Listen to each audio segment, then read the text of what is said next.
आखिर इतना महंगा पेट्रोल डीजल खरीद के कौन संतुष्ट हो रहा है? इस देश के गरीब लोग या फिर सरकार के चहेते धन्ना सेठ? हम अमृतकाल सुनते आ रहे थे। ये अमृतकाल इतनी जल्दी समाप्त हो गया कि अब अमृतकाल का कोई नाम तक नहीं लेना चाहता है। कल जब वित्त मंत्री जी देश की संसद में भाषण दे रही थी तो वहां मुंबई में कोई गरीब इंसान जब अपनी जेब टटोल करके अपनी मोटरसाइकिल में 1 लीटर पेट्रोल भरवा रहा था तो उस पेट्रोल की कीमत थी 103 रुपया प्रति लीटर।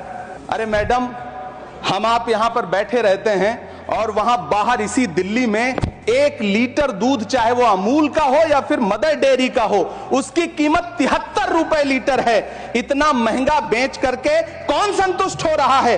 गरीब जनता या आपके धन्ना सेठ दोस्त? सभापति महोदय, इस सरकार का बाजार और महंगाई पर कोई नियंत्रण नहीं रह गया है। चाहे देश में लहसुन 400 रुपए किलो बिक जाए, टमाटर 100 रुपए किलो बिक जाए, प्याज का दाम सुनकर आंखों में आंसू आ जाए, लेकिन वित्त मंत्री महोदया बजट में महंगाई का मां भी नहीं बोलती हैं। कफन तक पर टैक्स लेने वाली ये सरकार किस मुंह से खुद को मध्यम वर्ग का हितैषी बताती है? कि आप मध्यम वर्ग का हितैषी बताते हैं खुद को, तो शर्म नहीं आती है? जिंदा रहते हुए जनता से हर चीज पर टैक्स वसूलने वाली ये सरकार कम से कम मरने पर तो लोगों को बख्श देती, लेकिन नहीं, वहां भी लूटना है। अंतिम संस्कार के सामान, अगरबत्ती, धूप बत्ती, केवड़ा जल, चंदन पाउडर, जौ, बताशा, काला तिल, पंचरत्न, कपूर और कफन तक पर टैक्स लेने वाली ये सरकार किस मुंह से खुद को मध्यम वर्ग का हितैषी बताती है? खुद को धार्मिक कहने वाली सरकार भगवान श्री कृष्ण के प्रिय खाद्य पदार्थों दही और मक्खन तक पर जीएसटी लगाती है और बात करती है मध्यम वर्ग की हिमायती होने की। काश ये बजट सरकारी मालिकों को यह समझा पाता कि नेहरू को कोसने से अर्थव्यवस्था नहीं सुधरेगी,